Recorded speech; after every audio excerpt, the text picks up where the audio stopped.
Hello guys, कैसे हैं आप सभी। आज देखो हम एक नया टॉपिक स्टार्ट कर रहे हैं जिसका नाम है इलेक्ट्रोलिसिस ऑफ वाटर। ठीक है, ये क्लास 10 का चैप्टर फर्स्ट का टॉपिक है और इससे मोस्टली क्वेश्चन आपका आता ही आता है। तो हम पहले इसके कॉन्सेप्ट के बारे में बात करेंगे कि इलेक्ट्रोलिसिस होता क्या है, ठीक है ना। और उसके बाद में आपको एंड में मैं आपको कुछ क्वेश्चन टॉपिक से रिलेटेड करवाऊंगा जो पेपर में मोस्टली एग्जाम में पूछे ही जाते हैं। ठीक है, तो वीडियो को एंड तक देखना। और चलो हम स्टार्ट करते हैं अपना टॉपिक इलेक्ट्रोलिसिस ऑफ वाटर। देखिए यहाँ पे सबसे पहली बात है इलेक्ट्रोलिसिस ऑफ वाटर। आपको एक बात बताता हूँ, आप लोग सभी जानते हो जैसे H2O हमारा एक वाटर होता है।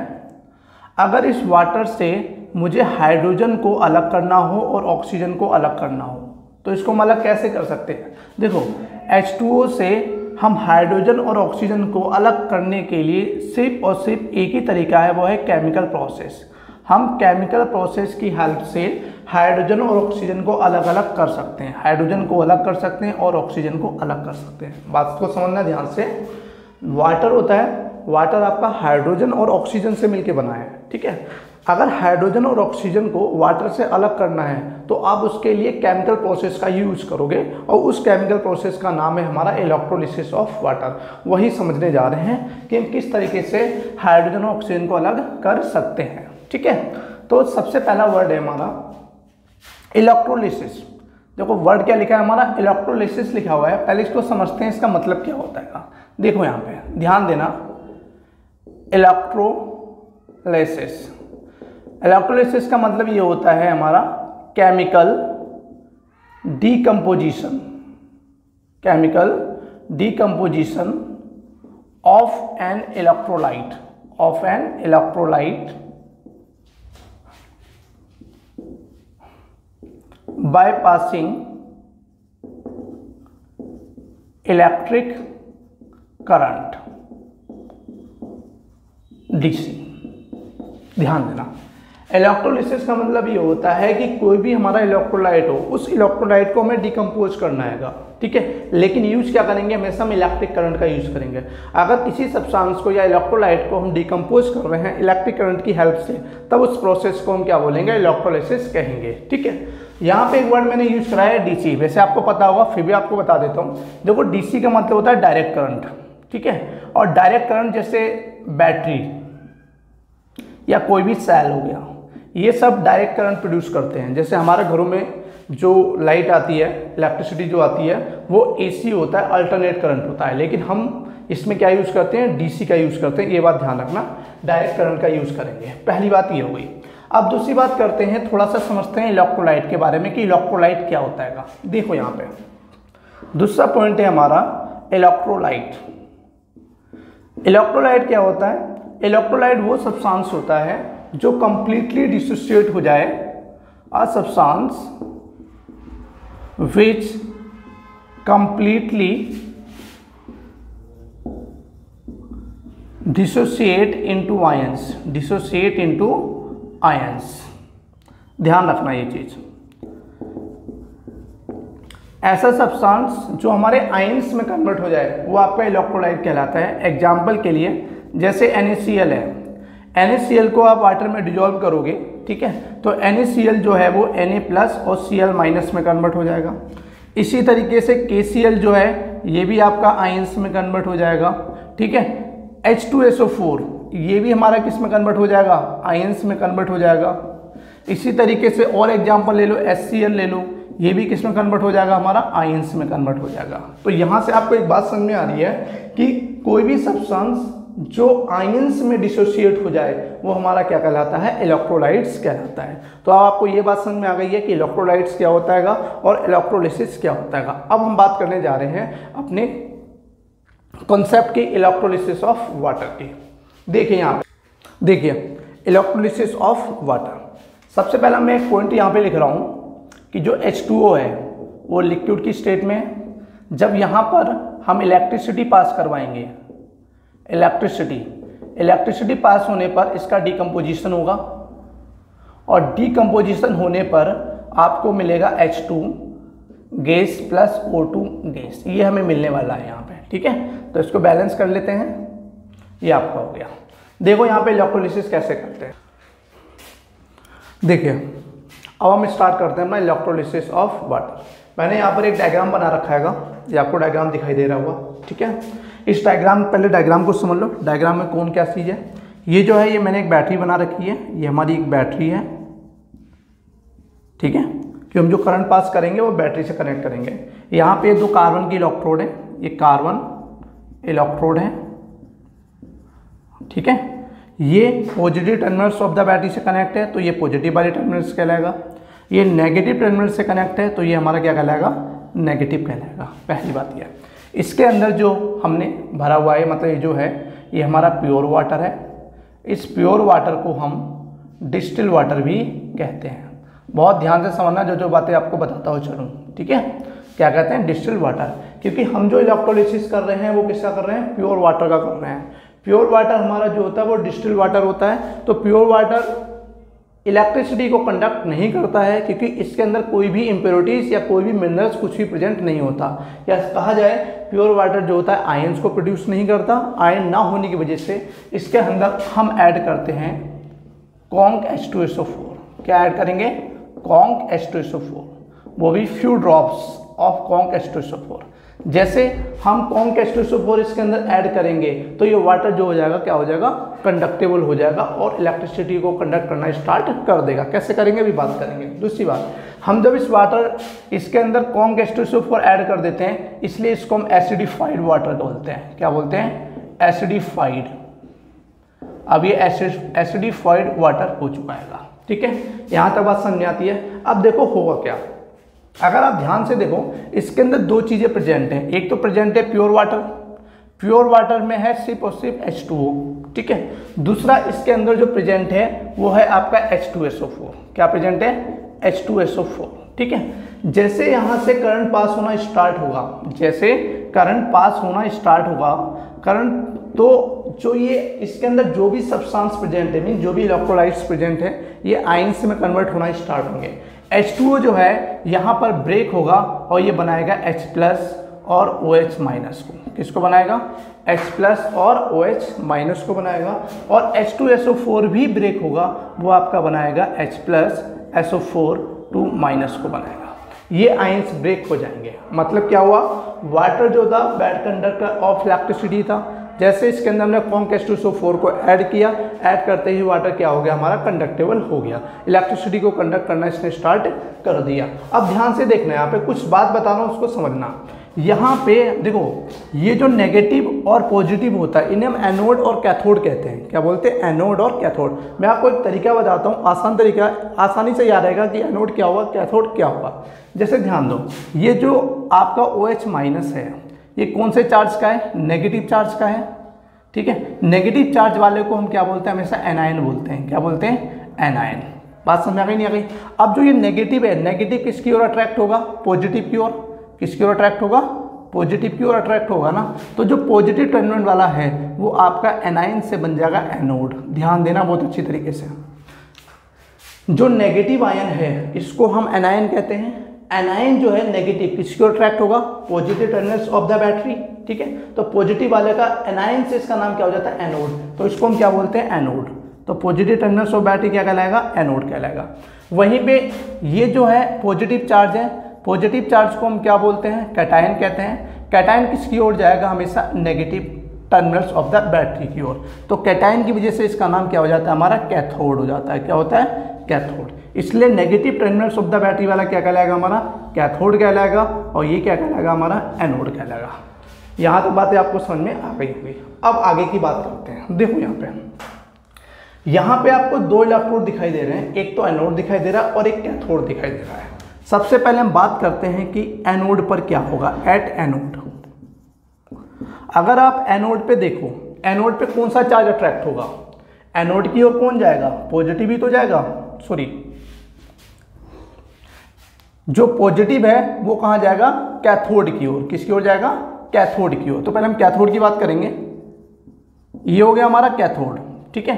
कैथोड की ओर क्या अट्रैक्ट होगा, पॉजिटिव आयन। तो ध्यान रखना, कैथोड जो होता है वो नेगेटिव होता है और इस पे हमेशा क्या होगा, रिडक्शन होगा। क्या होगा, रिडक्शन। ध्यान रखना ये। तो यहाँ पे जो H+ है, क्या हमारा H+, ठीक है। H+ क्या करेगा, एक इलेक्ट्रॉन को एक्सेप्ट करेगा और एक्सेप्ट करके क्या बना लेगा, H बना लेगा। क्या बना लेगा हमारा, H। ठीक है, तो उसको हम बैलेंस कर लेते हैं। ऐसे समझ लो, जो H बनेगा, H अनस्टेबल होने की वजह से एक दूसरे हाइड्रोजन एटम से कनेक्ट करके हाइड्रोजन गैस बना लेगा। क्या बना लेगा, H2 गैस। तो इसको बैलेंस कर लो, यहाँ पे 2 एटम कर देते हैं, यहाँ पे 2 आयंस ले लेते हैं, तो यहाँ पे इलेक्ट्रॉन भी कितने कर लेते हैं हम, 2 इलेक्ट्रॉन कर लेते हैं। ठीक है, तो जो हाइड्रोजन गैस है ये कहाँ पर प्रोड्यूस हो गई है, प्रोड्यूस एट कैथोड। कहाँ पर प्रोड्यूस हो रही है, कैथोड पर प्रोड्यूस हो रही है। ठीक है, तो यहाँ पर ये आपकी क्या है हमारी, ठीक है, ये जो है एनोड, और हाइड्रोजन गैस कहाँ प्रोड्यूस हो रही है हमारी, कैथोड पर। तो यहाँ पे कैथोड पे क्या होंगे, ऐसे बबल्स बनना स्टार्ट हो जाएंगे। क्या होंगे हमारे, बबल्स बनना स्टार्ट हो जाएंगे, जिससे ये जो हमने टेस्ट ट्यूब ले रखी है, ध्यान रखना ये ट्यूब है, एक हमारी क्या है, ये ट्यूब है, कांच की, ग्लास की एक ट्यूब है, जिससे जो बबल्स बनेंगे उससे हमें पता लग जाएगा कि यहाँ पे हाइड्रोजन गैस क्या हो रही है, प्रोड्यूस हो रही है। इसी तरीके से रिएक्शन टेक प्लेस होगी हमारी एट एनोड पर। किस पे टेक प्लेस होगी, एनोड पर। ठीक है, एनोड के लिए यहाँ पर हमारे पास 2 आयंस हैं, एक तो हाइड्रोक्साइड आयंस है और दूसरा सल्फेट आयंस है। तो यहाँ पर जो एनोड पर जाएगा, ध्यान रखना, वो हाइड्रोक्साइड आयन जाएगा, सल्फेट आयन नहीं जा पाएगा।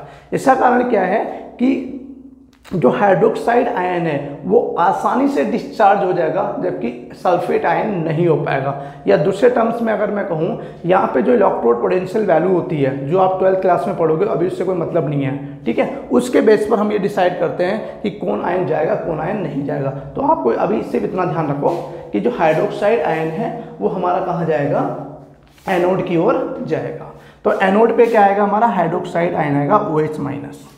ठीक है, OH- क्या करेगा, अपने में से एक इलेक्ट्रॉन को लूज करेगा, ये बनेगा OH, एक इलेक्ट्रॉन से लूज कर दिया। तो एक बात लिख देता हूँ पहले, बाद में इसको मैं लिखता हूँ कि एनोड जो होता है वो पॉजिटिव होता है, और पॉजिटिव पे हमेशा हमारा क्या होता है, ऑक्सीडेशन होता है। क्या होता है, ऑक्सीडेशन, ध्यान रखना। ठीक है, अब होगा क्या, देखो यहाँ पे जो OH- है वो अपने में से एक इलेक्ट्रॉन को लूज करेगा और बना लेगा OH, बना लिया। अब यहाँ पे जो OH है, सिंगल OH है, तो हाईली ये अनस्टेबल है, हाईली क्या हमारा, अनस्टेबल है। तो ये OH क्या करेगा, एक दूसरे OH से रिएक्ट कर जाएगा, और रिएक्ट करके यहाँ पे जो OH है और इसका जो हाइड्रोजन है ये आपस में कंबाइन होके तो बना लेंगे H2O। ठीक है, और एक ऑक्सीजन यहाँ पे बच जाएगा, ये बच गया। अब ये ऑक्सीजन यहाँ पे अनस्टेबल हो गया, तो ऑक्सीजन क्या करेगा, दूसरे ऑक्सीजन से रिएक्ट करके आपका बना लेगा O2 गैस। क्या बना लेगा हमारा, O2 गैस बना लेगा। ठीक है, यहाँ तक बात समझा गई। अब इसको बैलेंस कर लेते हैं, यहाँ पे 2 ऑक्सीजन है तो यहाँ पे 2 लगा दो। बात समझ गई नहीं आ गई, कितने लगाते थे, 2। लेकिन और यहाँ पे 2 हाइड्रोजन है आपके, 2 3, एक काम करो इसको पूरा ही बैलेंस कर लेते हैं हम। यहाँ पे 4 लगा देते हैं, यहाँ पे 4। ठीक है, तो 4 हाइड्रोजन 4 ऑक्सीजन हो गया, यहाँ पे 2 हाइड्रोजन है, 4 से मल्टीप्लाई कर देता हूँ, तो यहाँ पे हाइड्रोजन हो गया 8, ऑक्सीजन हो गए 4, तो यहाँ भी 4 से मल्टीप्लाई कर देता हूँ, ये हो गया हमारा। ठीक है ना, तो यहाँ पे भी हम क्या करेंगे, 4 से मल्टीप्लाई कर लेंगे, और यहाँ भी 4 से, ये भी 4 इलेक्ट्रॉन आ जाएगा। आ गई बात, समझ नहीं आ गई? तो इसकी अगर मैं ओवरऑल रिएक्शन लिखूँ एक टर्म में, तो आप ऐसे लिख सकते हो कि 4OH- आपका कन्वर्ट होगा H2O के अंदर प्लस O2 गैस, और 4 इलेक्ट्रॉन को क्या करेगा, बाहर निकाल देगा। बैलेंस देख लो, यहाँ पे 4 हाइड्रोजन है तो 2 से मल्टीप्लाई कर दो, 4 हाइड्रोजन हो गया, 2 ऑक्सीजन 2, 4 ऑक्सीजन हो गए। तो ये हमारी रिएक्शन टेक प्लेस होगी कहाँ पर,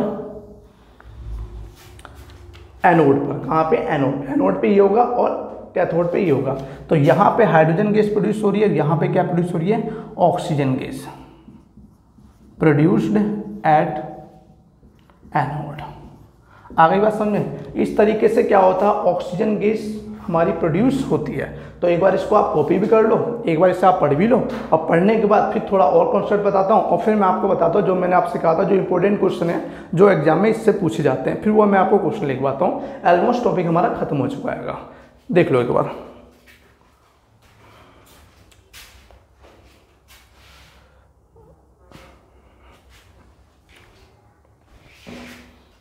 देखो यहाँ पर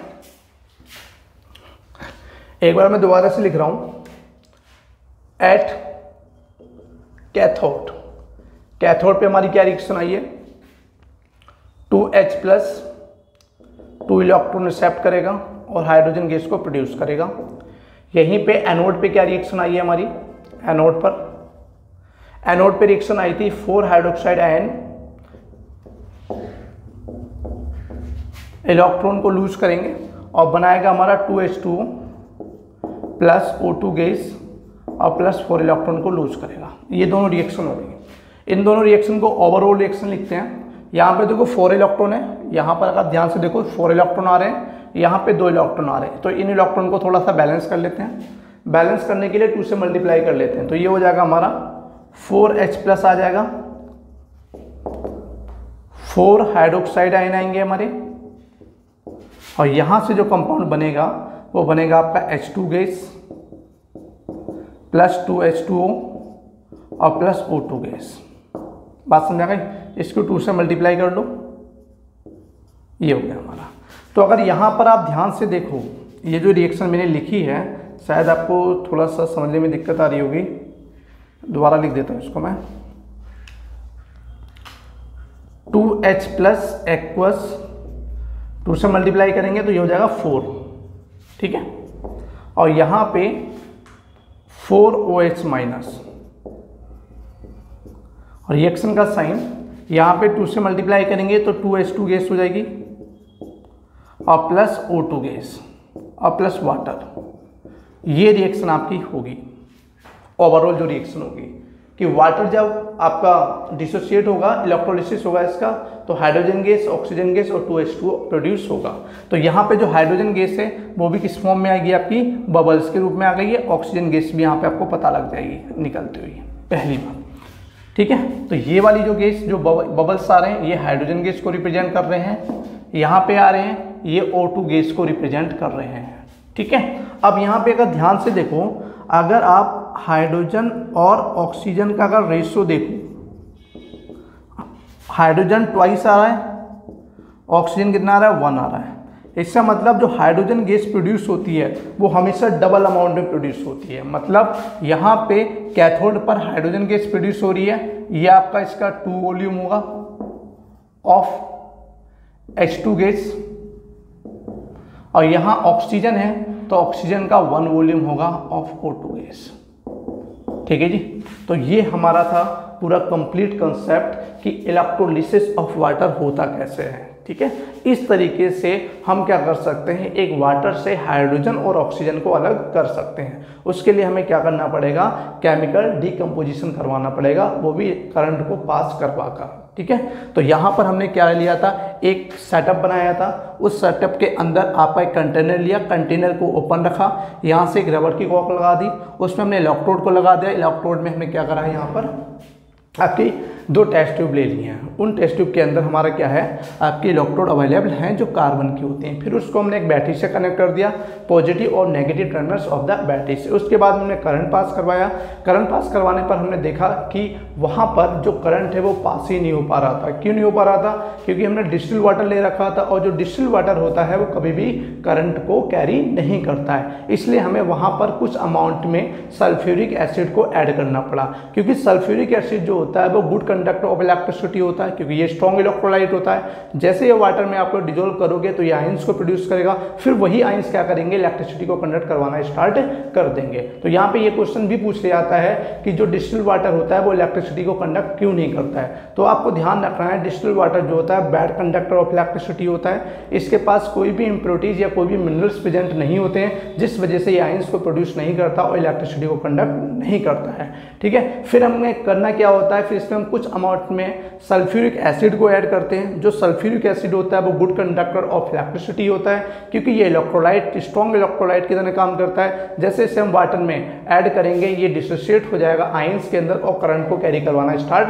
कर देगा। फिर हमने देखा कि यहाँ पे जो वाटर है, जो H2O है आपका, वो H प्लस OH माइनस में ब्रेक हो रहा है, और जो H2SO4 है वो भी हमारा H प्लस और SO4 में ब्रेक होगा। फिर हमने ये देखा कि हम कौन सा एनोड होगा और कौन सा कैथोड होगा। तो हमने बैटरी को मतलब जो इलेक्ट्रोड थी, इलेक्ट्रोड को पॉजिटिव टर्मिनल को पॉजिटिव से और नेगेटिव वाले का नेगेटिव दिया, ठीक है। तो हमने देखा जो कैटायन होते हैं, जो H+ है, जो कैटायन है, कैटायन नेगेटिव की ओर अट्रैक्ट होगा, तो जो नेगेटिव इलेक्ट्रोड है वो कैटायन की हेल्प से कैथोड कहलाएगी। क्या कहलाएगी?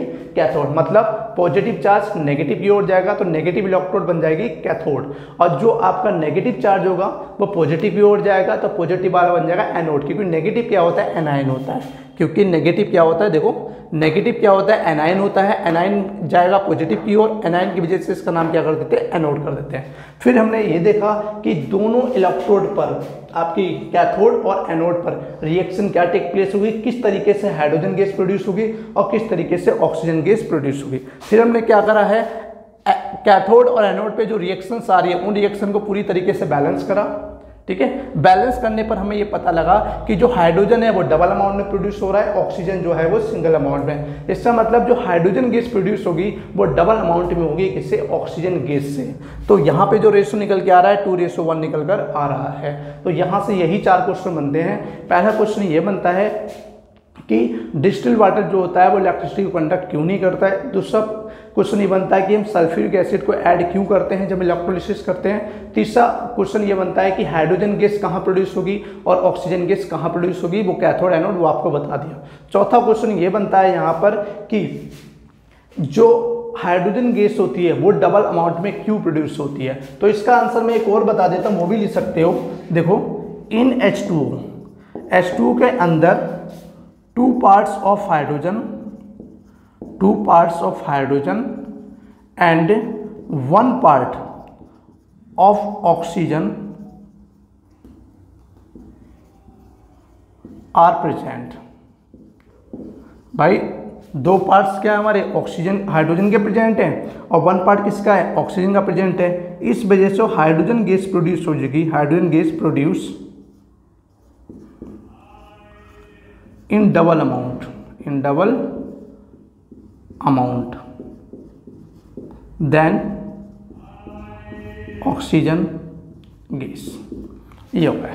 यही मैंने आपको बताया था कि एग्जाम में जो पूछे जाते हैं वो 4 क्वेश्चन पूछे जाते हैं, वो यही पूछे जाते हैं जो मैंने आपको बता दिया है, ठीक है। इसी के साथ हमारा टॉपिक कंप्लीट होता है। पूरी अच्छी तरीके से सारा कॉन्सेप्ट कवर करवा दिया है और साथ में मैंने आपको क्वेश्चन भी बता दिए हैं। अगर अब आपको वीडियो जो कॉन्सेप्ट है वो समझ में आया हो और कुछ भी समझ में आया हो, जिससे कॉन्सेप्ट अगर आपका क्लियर हुआ हो, ठीक है, तो आप वीडियो को लाइक भी करें और चैनल को सब्सक्राइब करें, जिससे आगे जो भी वीडियो जाएँ वो आपको मिलती रहें, ठीक है। और मिलते हैं नेक्स्ट क्लास में, नेक्स्ट वीडियो में। जब तक के लिए बाय बाय।